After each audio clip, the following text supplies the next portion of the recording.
예수님의 예루살렘 입성에 대한 그런 말씀인데요.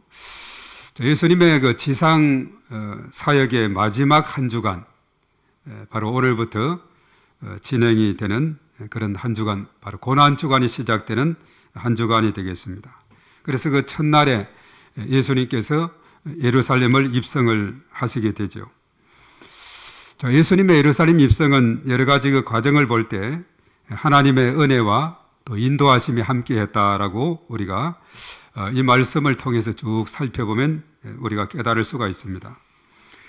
특별히 예수님의 그 사역에 대한 것은 우리가 사복음서를 쭉 읽어 나가다 보면 공간복음이라는 마태복음, 마가복음, 누가복음에서 그 예수님의 그 사역의 지상 사역의 대부분이 어디서 일어났느냐 하면 이따 지도를 보겠습니다만은 북쪽에 있는 갈릴리 바다를 중심으로 해서 갈릴리 지역 그 일대에서 예수님의 사역이 대부분 일어났고 거기에서 많은 활동을 했습니다. 그런데 사실 예수님의 그 예루살렘 방문에 대한 것은 그렇게 공간복음이라는 마태, 마가, 누가복음에는 많이 기록을 하지 않고 있어요.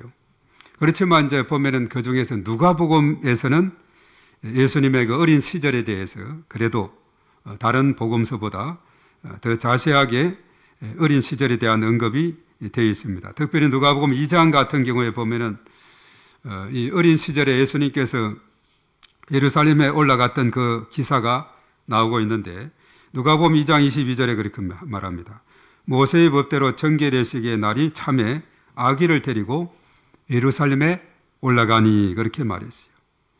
그리고 이제 이스라엘 백성들은 이 특별한 절기가 되면은 3대 절기라고 있습니다. 6월절, 7.7절, 수장절이다 해서 이런 절기가 있으면은 또 예루살렘에 올라가서 성전에서 또 예배 드리는 이런 습관이 있는데 누가복음 2장 41절에 보면 그 예수님이 그의 부모를 통해서 부모와 함께 해마다 6월절이 되면 예루살렘에 가더니 그렇게 말하고 있어요.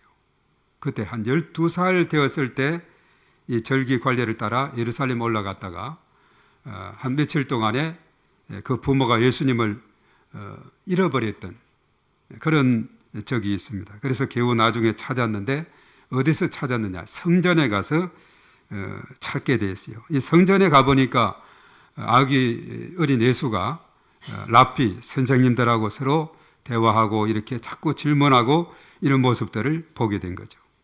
그래서 그때 예수님이 말했죠. 나를 어디서 다른 데서 찾으려 하느냐?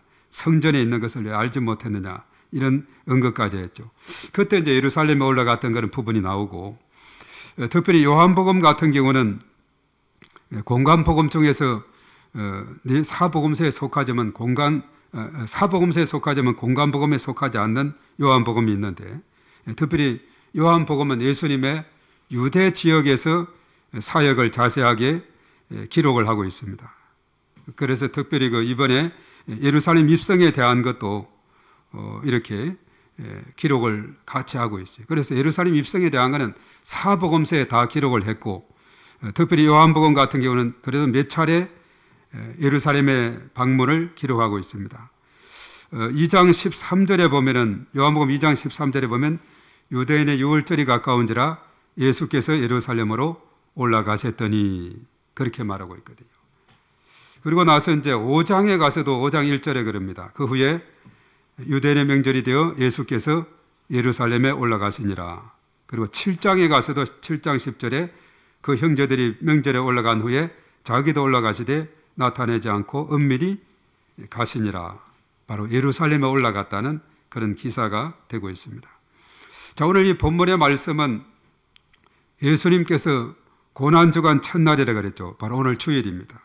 예루살렘에 입성한 그 내용을 자세하게 기록했는데 오늘은 제가 마가복음의 이 말씀을 가지고 오늘 본문으로 정하게 되어 있습니다. 이 부분은 마태복음, 마가, 그리고 누가복음, 요한복음 전체 다 이 본문으로 담고 있는 것을 보게 돼요. 특별히 예수님께서 이제 사역을 하신 것을 우리가 보면은 이스라엘 지도를 펴서 보면은 예수님의 그 활동 지역이 한눈에 싹 들어오게 될 것입니다. 자, 우선 지도를 두 개 준비했는데 첫 번째 지도를 보시면은 이스라엘 지도가 좀 길쭉하게 되어 있는데 조금 이게 와이드 펼쳐놨어요. 그래서 옆으로 좀 더 퍼지게 됐는데 더 길게 하면 이제 아주 이렇게 길게 이스라엘 지도가 될 텐데 이스라엘 지도를 넓게 폈다 이렇게 생각하시고 보면은 자, 이스라엘은 주로 이제 세 지역으로 나누어진다 그랬죠. 최남단의 왼쪽을 보시면 됩니다. 약간 보라색 좀 돼 있는 유대가 돼 있죠. 유대. 바로 남쪽 지역입니다. 그래서 조금 더 올라가면 사마리아, 유대에서 올라가면 사마리아 지역이 있죠. 그리고 그 위쪽으로 올라가면 약간 푸르스름하게 돼 있는 갈릴리 지역이 갈릴리. 오른쪽이 갈릴리 바다고 그 왼쪽 그 일대는 이제 갈릴리 지역이다.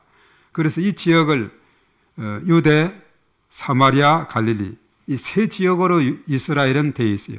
그러면 저 위쪽에 이제 베니게 거기에 보면 두로 시돈이 있는데 이 지역은 그 당시 이방 지역에 속해 있습니다. 그래서 오늘날에도 보면 레바논이 있고 저 오른쪽에 보면 다메섹이라고 되어 있죠. 다마스커스.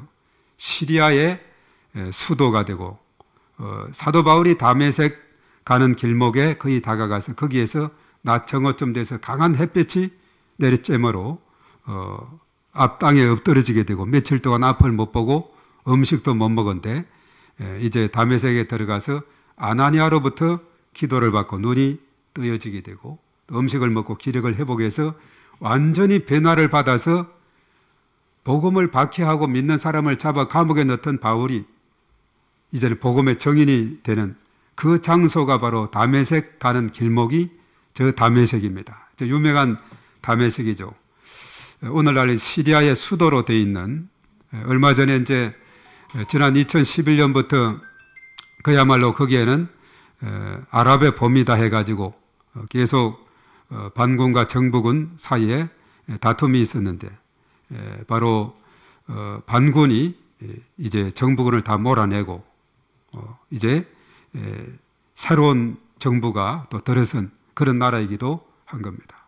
바로 이 시리아가 우크라이나 전쟁에서 러시아를 도와보면서 많은 정부군이 정예 부대가 간 사이에 반군들이 점령을 해버렸어요.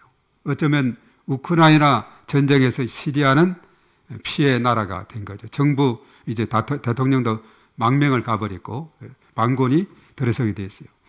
그리고 나서 예수님께서 이제 쭉 보면은 가운데 중간에 갈릴리 바다가 있고 저 일대에서 주변에서 예수님은 사역을 많이 감당을 하셨고 쭉 내려오면 사해 바다가 있는데 사해 바다 바로 이 이스라엘 내륙에는 사실은 우리로 말하면 호수지요. 그런데 저기서는 바다라고 이야기해요. 갈릴리 바다, 사해, 죽은 바다 해가지고 사해. 갈릴리 바다에서 쭉 요단강을 타고 이제 강물이 내려오면 사해 바다로 가고 사해 바다에서는 더 다른 곳으로 가는 곳이 없어요. 물이 정발이 돼요.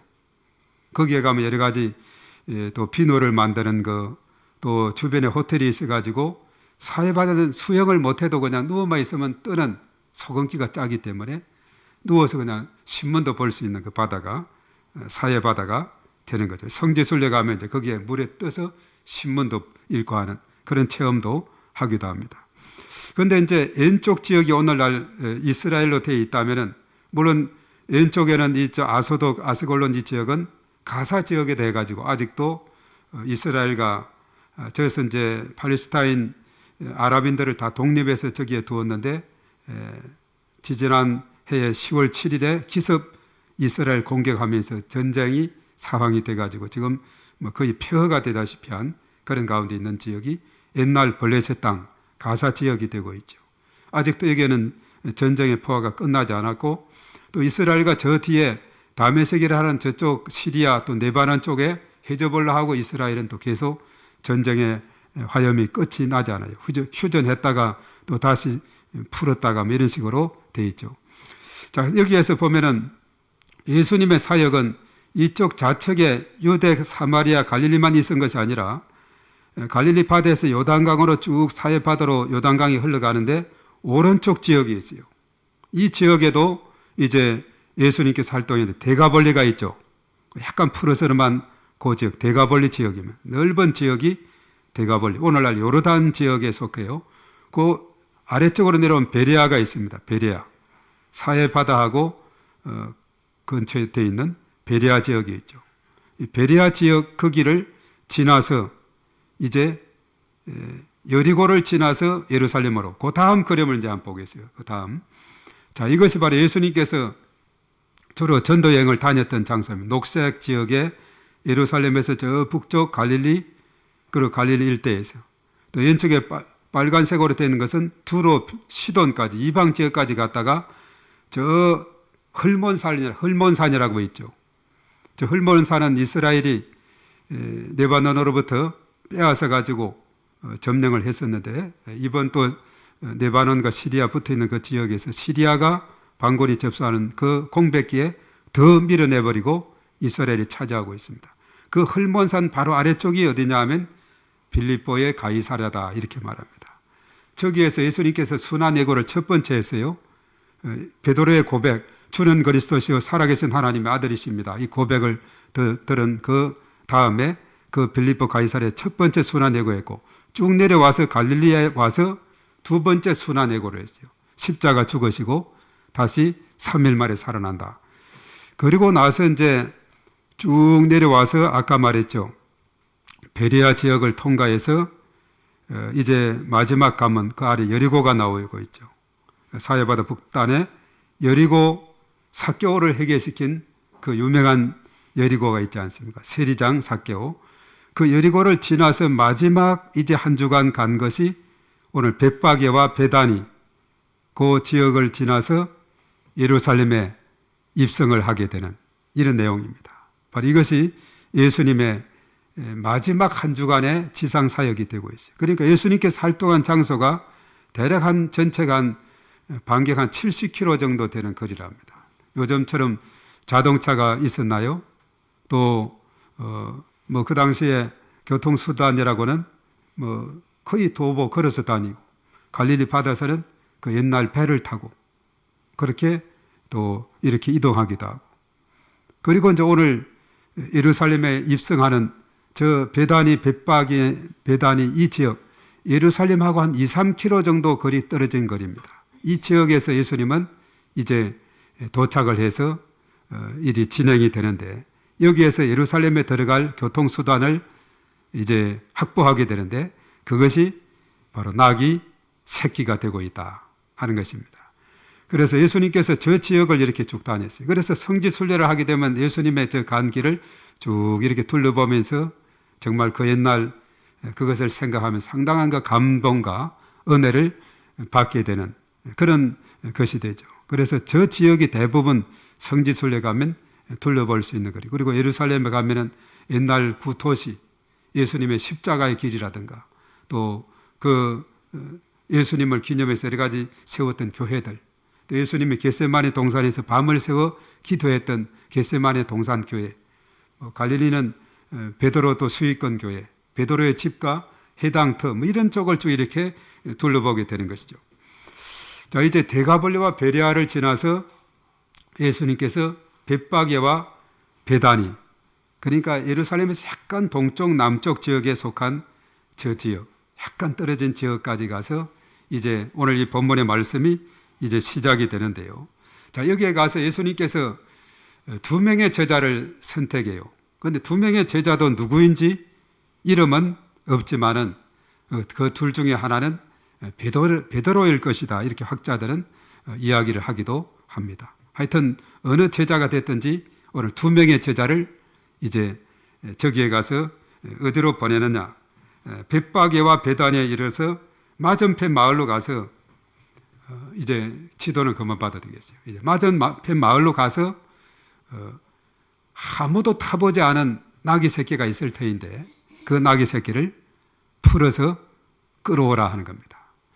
어느 나귀든지 다 주인이 있지 않겠습니까? 주인이 있을 텐데 그냥 다짜고짜 가서 나귀가 매여 있는 나귀가 있을 텐데 그것을 끌어와라. 그래서 가보니까 어미 나귀도 있고 또 어린 나귀도 있는 거예요. 그래서 이제 다짜고짜 가서 이 두 명의 제자가 그 나귀 새끼를 보고 푸른 거예요. 근데 옆에 주인이 보고 황당한 거죠. 주인의 허락도 안 받고 그냥 말도 없이 그냥 푸니까 주인이 가만히 있겠어요? 왜 푸냐고, 왜 풀어 가려고 하냐고, 이렇게 질문을 할 수밖에 없는 거죠. 그래서 예수님께서는 그것을 다 미리 아시고 이제 나귀 새끼가 매여 있을 때인데 그 나귀를 풀어서 오라. 만약에 그 주인이 누가 왜 풀어 가느냐 이렇게 물으면은 무슨 말을 하라고 했습니까? 주가 쓰시겠다 하라. 주가 쓰시겠다 하라. 이 말씀을 알려준 거예요. 그래서 이제 가서 다짜고짜 푸니 어느 누가 왜 풀어 가냐고 하니까 해서 주가 쓰시겠답니다 하니까 적시로 그 사람이 오케이 하고 그냥 풀어서 가라고 허락을 해주는 거예요. 자, 이 장면을 우리가 읽으면서 하나 궁금하지 않습니까? 주가 쓰시겠다 하라는 이 말씀을 듣고 그냥 다짜고짜 그냥 풀어가는데 허락을 해주는 겁니다. 이 장면에서 우리는 미리 그러면 예수님과 이 나귀 주인이 미리 이야기가 된 것일까? 그런데 여러 가지 정황으로 볼 때 그런 것 같지는 않아요. 그러나 다만 우리가 생각할 수 있는 것은 이 나귀 주인은 예수님에 대해서 그래도 어느 정도 알고 있는 믿음의 사람이 아닐까, 그렇게 생각을 해보게 되는 거죠. 예수님에 대해서 알고 있는 겁니다. 예수님이 쓰시겠다니까 그것을 아낌없이 주는 거예요. 그래서 그 제자가 끌고 와서 이제 거기에다가 겉옷을 깔고, 이것은 존경과 예의의 표시거든요. 그 예수님을 타시라 해서 예루살렘으로 들어가는, 그래서 예루살렘에 보니까 많은 군중들이 환영을 하는 이런 모습을 우리가 보게 된다는 사실입니다. 그래서 오늘 이 말씀을 보면서 이제 예수님께서 예루살렘에 입성을 하시게 됐는데 그 입성의 과정에 대해서 우리가 몇 가지 생각할 수가 있습니다. 우선 첫 번째는 예수님께서 예루살렘 입성할 때 나귀 새끼를 타고 입성을 하셨다. 이 사실에 우리가 관심을 가져야 합니다. 자, 나귀 새끼를 탔다. 오늘날에도 성지순례 가면 이 지역에, 베다니 벳바니 지역에 나귀를 몰고 있는, 나귀 새끼를 몰고 있는 한 소년이 있어요. 그 왜 몰고 있겠어요? 관광객들이 와서 그 사진을 한번 찍으면은 너 이거 찍었으니까 돈 내라 이거죠. 옛날에는 1달러씩 이렇게 돈을 줘야만 했는데 요즘 모르겠어요. 달러가 좀 올랐겠죠. 자꾸 한국인 관광객들이 인심을 잘 써줘가지고 자꾸 값이 올라가요. 1달러 좀 2달러 주면 그 다음부터는 기본 2달러가 되고 이렇게 되거든요. 하여튼 그래서 그 옆에서 기념으로 사진도 찍기도 하고 이렇게 하기도 하는데 그 나귀 새끼가 오늘날에도 있는 걸 보면은 야, 그 옛날에 예수님께서 타셨던 그 나귀 새끼다 생각하면은 그래도 참 감동이 가는 겁니다. 실제 그 나귀는 아니라 할지라도 2000년이 지나기 때문에 그 나귀도 수없이 죽고 이렇게 했겠죠. 짐승은 더 수명이 더 짧기 때문에. 그런데 우리가 인류 역사상에 보면은 어디를 입성을 한다 이렇게 생각할 때 어떤 세계를 칼로서 정복했던 야심을 품은 사람들의 입성은 어떻습니까? 예를 들어서 우리가 인류 역사를 볼 때 헬라 제국에서 유명한 사람이 있어요. 누구죠? 알렉산더 대왕이 있습니다. 몽골 제국을 상당히 넓혔던, 요즘은 지금 몽골이 많이 이제 좁아졌고 내몽골은 또 중국으로 흡수되어 있고 이렇게 되어 있는 가운데 옛날에는 그 몽골 제국을 상당히 넓혔던 징기스칸, 책도 나와 있죠. 징기스칸. 저도 그 조그만 책을 사서 읽으면서 상당히 은혜를 받은 적이 있는데, 그리고 프랑스에 가면은 유명한 나폴레옹이라는 사람이 있습니다. 그 육군 사관학교를 졸업을 했고 프랑스에서 그때 이제 설명하기 그래 하더라고요. 육군 사관학교를 2등으로 졸업을 했고 뭐 또 이렇게 쭉 그 일대기를 또 설명을 해요. 나폴레옹에 대해서. 그리고 그에게 달려있는 이름이 있습니다. 갔노라, 싸웠노라, 이겼노라 하는 겁니다. 그야말로 나폴레옹은 가는 곳곳마다 승리를 거두었어요. 그래서 알렉산더라든가 징기스칸이라든가 나폴레옹은 그 시대에 정말 큰 일을 감당했던 그런 인물들이었습니다. 그런데 나폴레옹이 최후의 순간에 한 유명한 말이 있습니다. 그건 뭐냐면 나는 무력으로서 세계를 정복하려고 했잖아. 한 채의 땅도 얻지 못하고 말았는데 십자가에서 죽으신 예수는 벌써 세계를 다 지배하고 있구나. 이렇게 말했어요.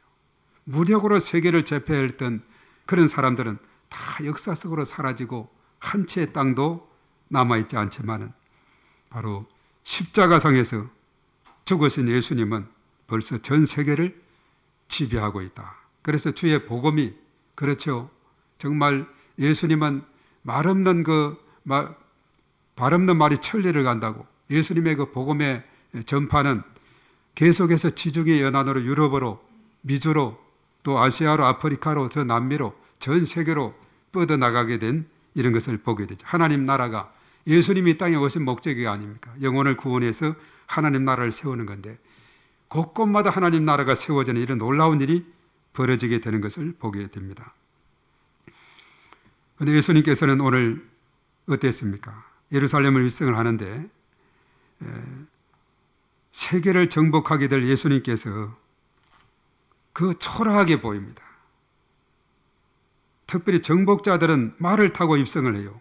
당당하게. 그렇지만 예수님은 나귀를 타고 나귀 새끼를 타고 입성을 하게 되는데 왜 그랬을까? 바로 이 나귀는 평화를 상징하고 있다. 평화를 상징하는 동물이 나귀다는 사실입니다. 그런데 사실은 이렇게 나귀를 탄 것도 우연이 아니에요. 구약에 있는 하나님의 말씀의 예언의 성취가 됩니다. 예수님께서 오시기 특별히 그 500년 전에 스가랴 선지자가 활동을 했는데 그 스가랴 선지자는 이제 나귀를 타고 입성하실 예수님의 모습을 어떻게 예언을 했느냐. 스가랴 9장 9절에 그랬어요. 시온에 따라 크게 기뻐할지어다. 예루살렘에 따라 즐거이 부를지어다. 보라 내 왕이 내게 임하시나니 그는 공의로우시며 구원을 베푸시며 겸손하여서 나귀를 타시나니 나귀의 작은 것 곧 나귀 새끼니라 이렇게 말했어요. 나귀를 타고 나귀 새끼를 타고 입성하게 될 것이다. 자, 이런 예언을 했는데 500년 후에 예수님이 이 땅에 오셔서 실제로 나귀 새끼를 탔네요. 세속적인 통치자들은 전쟁과 승리의 상징인 말을 타고 위험차게 입성을 하는 반면에 예수님은 평화와 겸손을 상징하는 동물인 나귀를 타고 예루살렘을 입성을 했다 하는 사실입니다.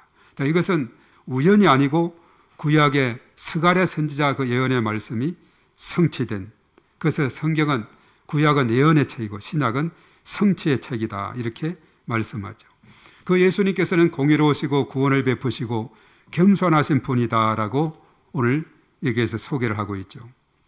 이 공의롭다는 것은 뭐냐 하면 죄를 벌하고 또 잘한 것에는 상을 주는 겁니다. 구원은 뭡니까? 예수님이 이 세상에 오신 목적이 구원을 베풀기 위해서다 그랬어요. 또 겸손은 뭡니까? 예수님의 겸손하심을 나타내고 있어요. 또 하나님께서는 겸손한 자에게 은혜를 베푸시고 교만한 자에게는 심판이 있다고 잠언서 3장 34절 또 15장 23절 16장 18절 다 이런 말씀들을 하고 있어요. 그리고 예수님께서 마태복음 11장 28절 이하에 수고하고 무거운 짐진 자들아 다 내게로 오라. 내가 너를 쉬게 할 것이다. 나는 마음이 온유하고 겸손하다 이렇게 말했어요. 그래서 내게로 와서 배우라 이렇게 말했거든요.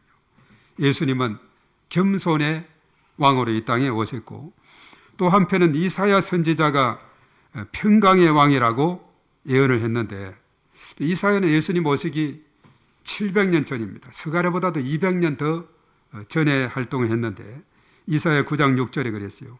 이는 한 아기가 우리에게 낳고 한 아들을 우리에게 주신 바 되었는데 그의 어깨에는 정사를 메었고 그의 이름은 기묘자라 모사라 전능하신 하나님이라 영존하시는 아버지라 평강의 왕이라 할 것임이라. 바로 아기 예수님에 대한 예언. 특별히 이사야는 많은 예언에 대한 부분을 하고 있어요. 특별히 예수님의 고난장은 이사야 53장이 되고 있고 이 특별히 9장 6절의 말씀 한 아기가 태어나게 되는데 평강의 왕이라 할 것이다 이렇게 말했습니다. 그래서 예수님은 평강의 왕, 평화의 왕으로 이 땅에 오신 예수님이시고 구원을 베푸시고 장차 또 재림의 주로 오실 것이고 공의로 심판을 하실 것이다.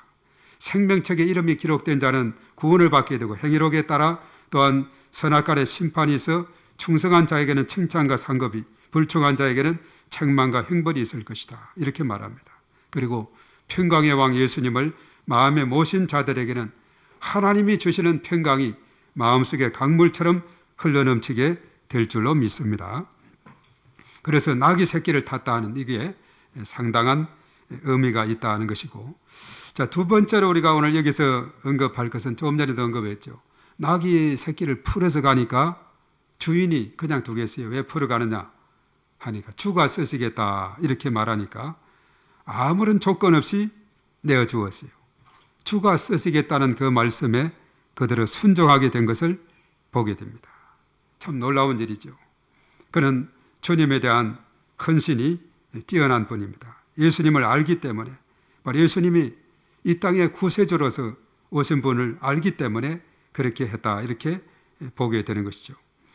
그래서 하여튼 예수님과 그 낙이 주인과의 관계는 전혀 성경에 자세한 기록이 없기 때문에 모르지만은, 그러나 예수님이 주가 쓴다는 것은 여기서 주는 예수님을 의미하고 있습니다. 예수님이 쓰시겠다 하니까 아낌없이 내어주었어요. 이와 같이 낙이 주인처럼 예수님을 위한 것이라면 주저하지 않고 드릴 수 있는 믿음이 필요한 것입니다. 우리는 성경 속에 볼 때 예수님을 향해서 아낌없이 헌신한 사람들을 찾아볼 수가 있는데, 특별히 향유 부은 여인에 대한 이야기 너무 유명하죠. 우리가 이것은 마가복음 14장 3절 이하에 나오게 되는데, 옥합을 깨뜨려서 예수님의 머리에 향유를 듬뿍 붓습니다. 그런데 그것을 지켜봤던 어떤 사람들은 화를 내요. 자, 이것을 팔아서 300데나리온 정도 받아서 가난한 자들을 도울 수 있을 텐데 이렇게 낭비하냐고 책망을 했어요. 300데나리온, 그 작은 금액이 아니거든요. 노동자 휴일을 뺀 1년 동안의 품삯이라고 볼 수가 있는 거죠. 이 거대한 것을 아낌없이 드렸는데 낭비라고 생각한 겁니다. 야, 이것은 300데나리온의 가치가 있는데 대단한 것이죠. 그런데 예수님께서는 그 여인의 행위를 칭찬하고 복음이 전파되는 곳에 여인이 행한 일도 말하여지고 기억나게 될 것이다. 이렇게 말씀을 했죠. 그리고 사실 예수님이 나중에 이제 오늘 예루살렘 입성을 했지만은 쭉 한 주간 지나고 금요일에 십자가에 돌아가세요. 그리고 예수님이 돌아가신 다음에 어떻게 됩니까?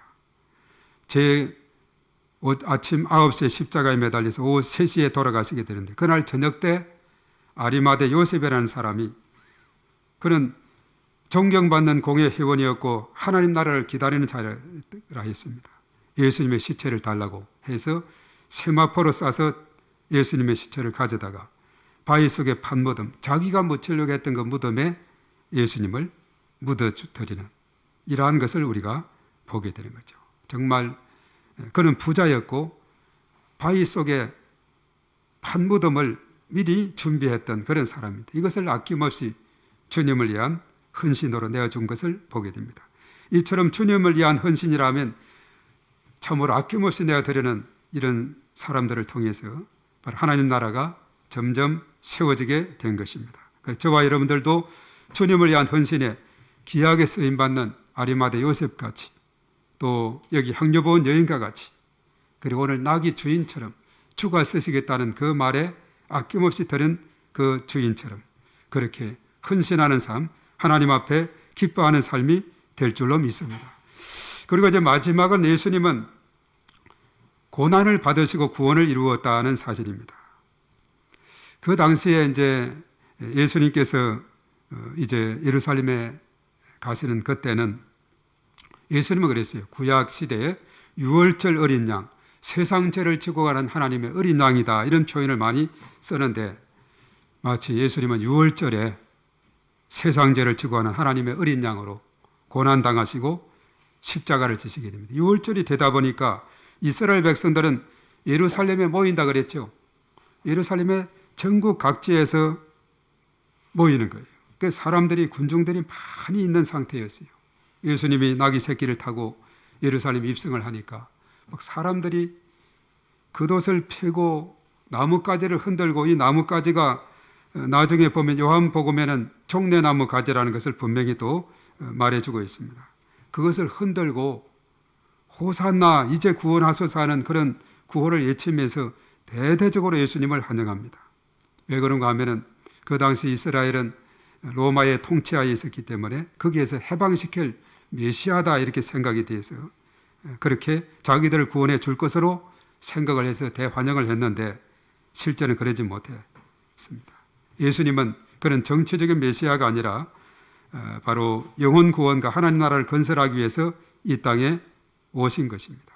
자, 그러다 보니까 군중들이 잘못 생각했다는 것을 알고 처음은 환영을 했지만은 자기의 요구대로 되지 않자 며칠이 지나서는 6월절이 되면은 해마다 죄수 하나를 풀어주는 관례가 있어서 빌라도가 신문해도 예수님은 죄가 없는 걸 발견하고 예수님 풀어주려고 하는 생각을 했는데 누구를 풀어주면 좋겠냐고 군중들에 물으니까 그 흉악범 바라바를 풀어주고 그럼 예수는 어떻게 십자가에 못 박아야 된다고 이렇게 외치는 바람에 그래서 결과적으로 빌라도는 군중들의 눈치를 채고 환심을 사기 위해서 예수를 십자가에 못 박도록 넘겨주게 되었습니다.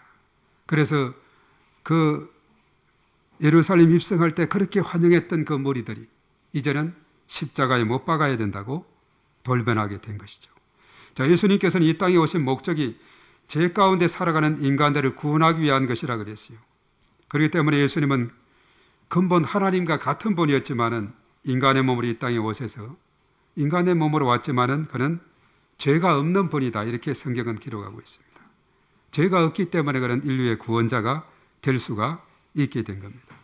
그런데 성경에 보면 죄가 사함을 받을 수 있는 길은 뭐냐 하면 피 흘림 없이는 죄 사함을 받을 수 없다 그랬거든요.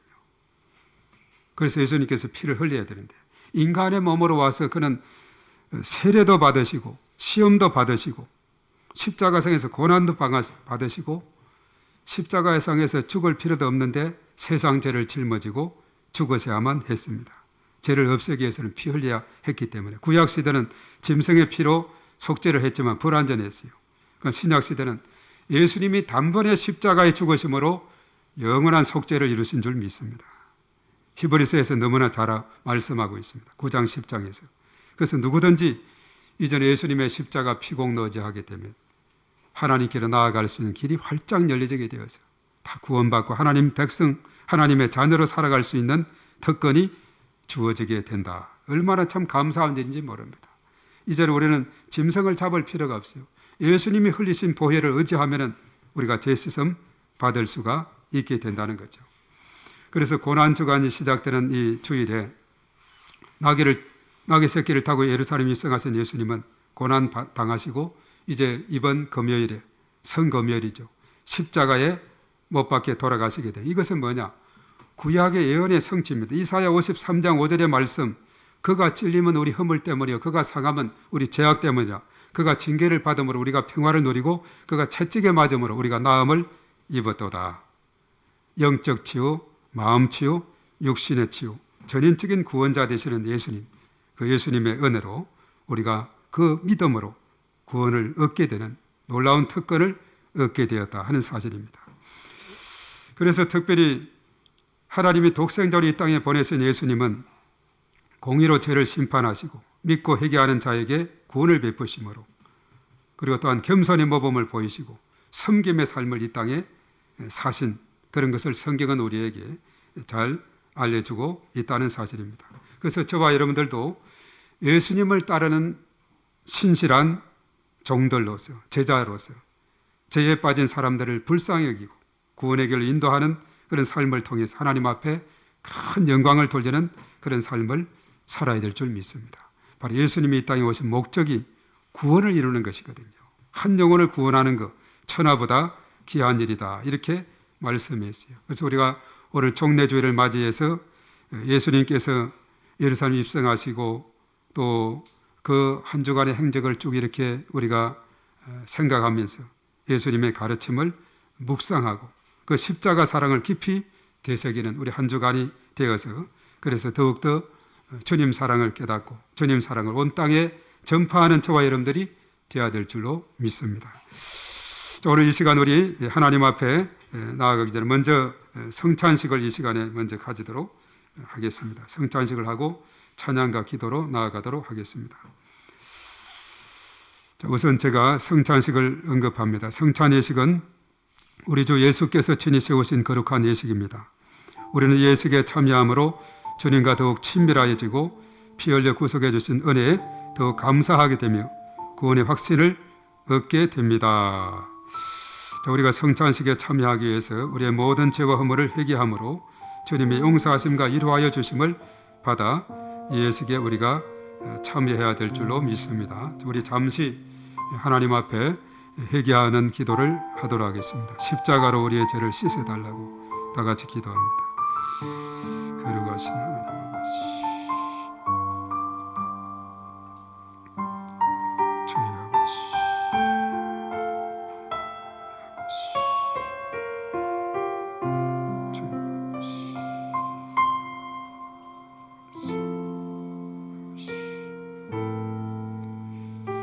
주님의 십자가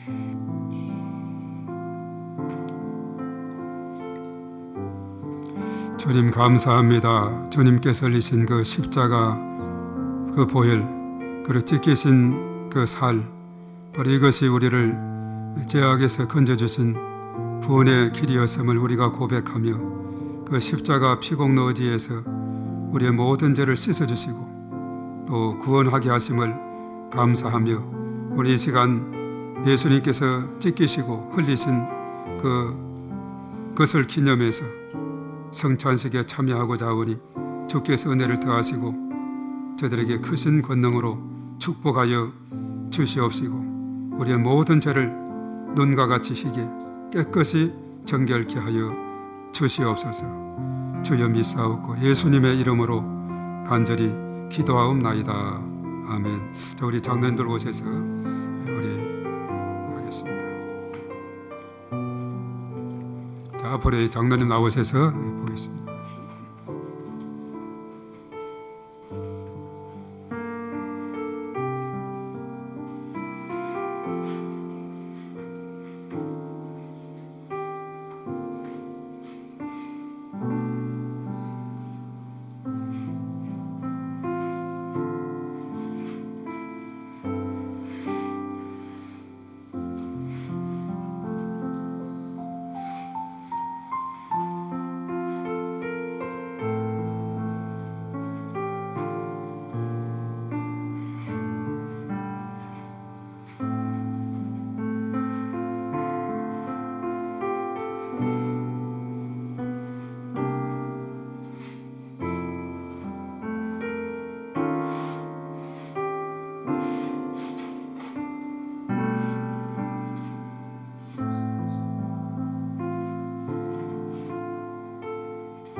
음식 잡수실 때 예수께서 떡을 가지고 축사하신 후 떼어 제자들에게 주시며 가라사대 받아 먹으라 이것이 내 몸이라 하셨으니 형제와 자매들을 위하여 주신 예수 그리스도의 몸이 형제 자매들의 영혼과 육체를 보존하사 영생에 이르게 하시기를 원하며 그리스도께서 형제와 자매를 위하여 죽으심을 기념하기 위하여 이 떡을 받아 먹고 감사하는 마음으로 은혜를 받을지니라.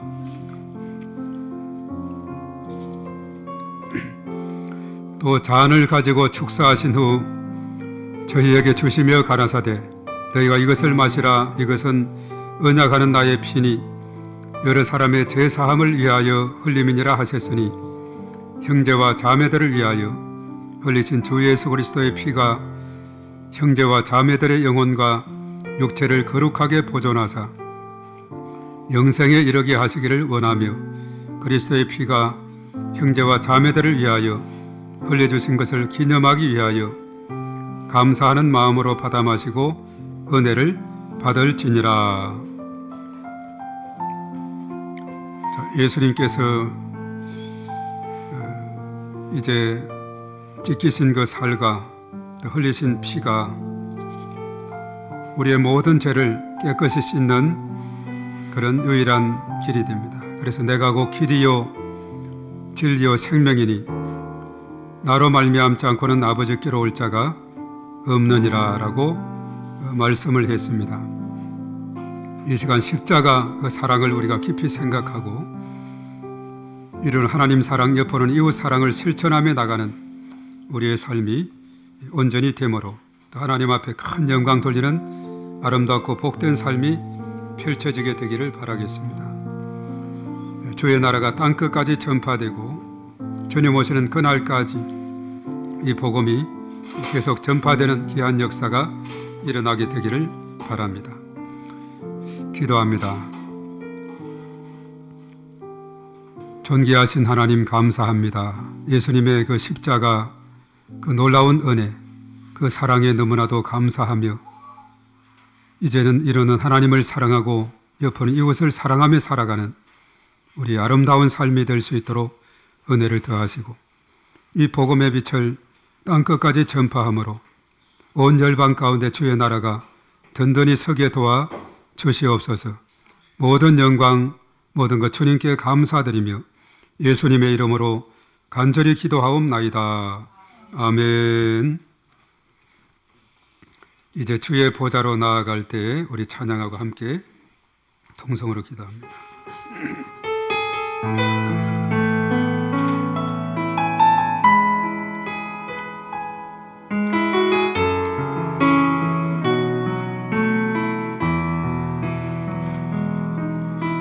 주의 보좌로 나아갈 때에 어떻게 나가야 할까? 나를 구원한 주의 십자가 그것을 믿으며 가네. 주의 보좌로 주의 보좌로 나아갈 때에 나 여전히 부족하나. 나를 부으신 주의 그 사랑 그것을 믿으며 가네. 자격 없는 내 힘이 아니 오직 예수님의 보혈로 자격 없는 내 힘이 아니 오직 예수님의 보혈로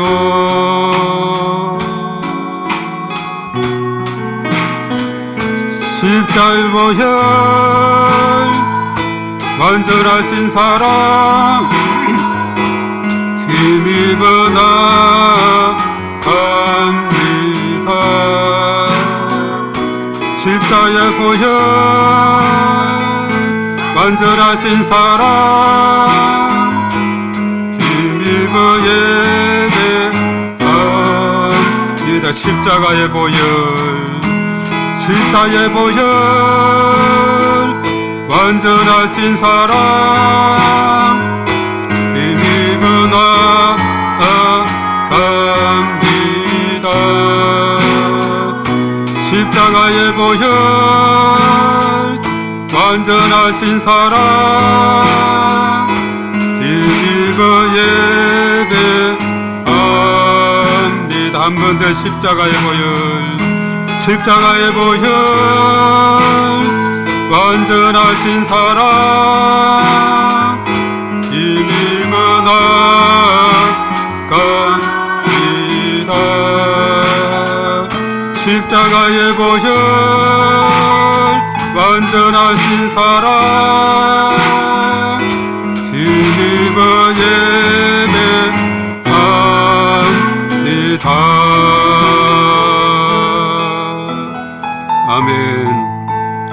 우리가 주님의 그 십자가 사랑을 생각하면서 주여 하고 통성으로 기도하겠습니다. 주여! 거룩하신 하나님 아버지, 감사를 드립니다.